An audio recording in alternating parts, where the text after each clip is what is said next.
জয় গুরু বামদেব, জয় মা তারা।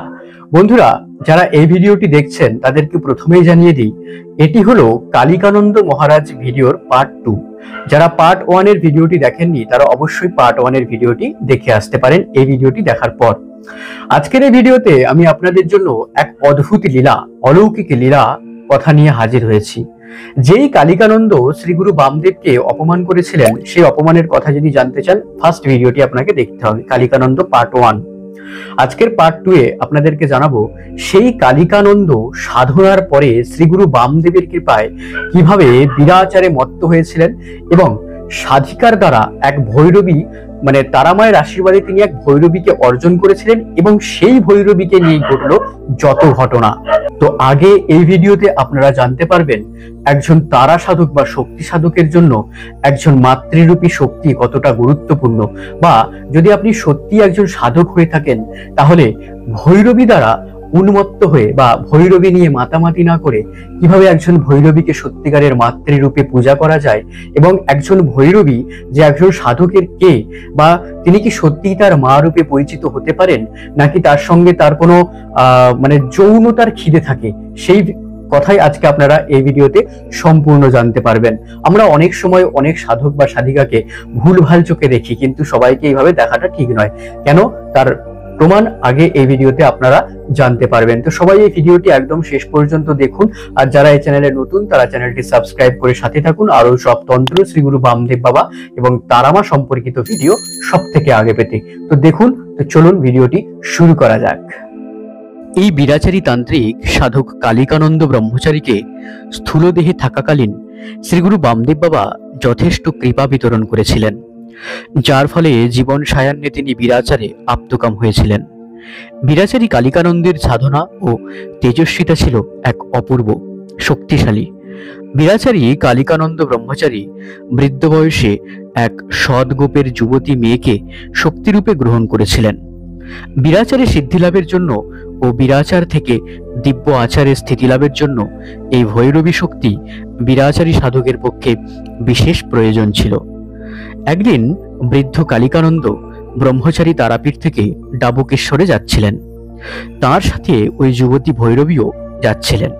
পথে কয়েকটি লঘু স্বভাবের যুবক বৃদ্ধ কালিকানন্দকে তার যুবতী ভৈরবী সহ দেখে তাদের বিদ্রুপ করে কিছু বিরূপ মন্তব্য করেছিল। তেজস্বী কালিকানন্দ তা শুনে দাঁড়িয়ে পড়েছিলেন। তারপর তার যুবতী ভৈরবীকে দেখিয়ে যুবকদের বললেন, এই ভৈরবী আমার মা।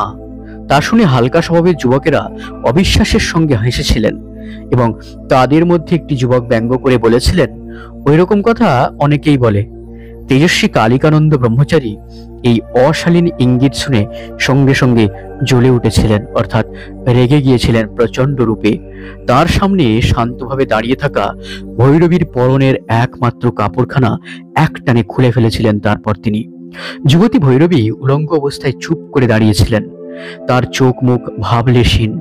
সেই শান্ত নির্বিকার উলঙ্গিনী ভৈরবীর যোনির দিকে অঙ্গুলি নির্দেশ করে কালিকানন্দ জ্বলন্ত দৃষ্টিতে তীব্র স্বরে ওই যুবকদের বলেছিলেন, চেয়ে দেখ যোনি কিটেরা, এর যোনি বলে কিছু আছে কিনা দেখ শালা কানার দল। হালকা স্বভাবের যুবকেরা স্তম্ভিত হয়ে দেখল ভৈরবীর নিম্ন অঙ্গে যোনির কোনো চিহ্নই নেই। নাভি থেকে নিম্নতম দেশ পর্যন্ত সবটাই সমান।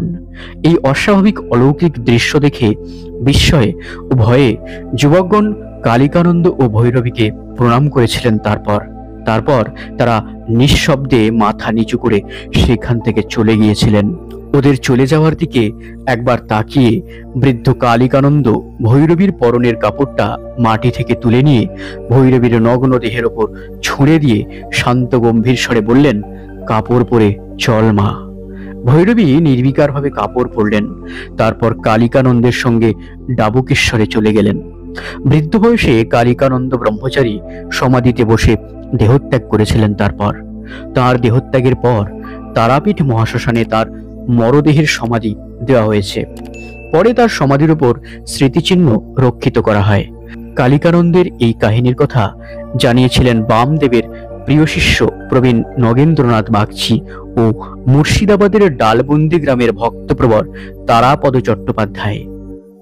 তো বন্ধুরা, আপনারা নিশ্চয় দেখলেন যে সাধক কালিকানন্দ কিভাবে ওই সমস্ত মূঢ় বালকদের বুঝিয়েছিলেন যে একজন সাধকের ভৈরবী মনেই কিন্তু শুধুমাত্র শারীরিক সম্পর্ক বা যৌনতার সম্পর্ক কোনোদিনই নয়। একজন সাধক বা সাধিকার ক্ষেত্রে অনেক উচ্চ মার্গের সাধনা হতে পারে। শুধুমাত্র ভৈরবী মানেই যে তার সঙ্গে খারাপ কিছু ভাবনাটা আমাদের ভেবে নেওয়াটা একদমই ঠিক নয়। শ্রীগুরু বামদেব বাবারও কিন্তু ভৈরবী ছিলেন। কে জানেন? তারামা স্বয়ং।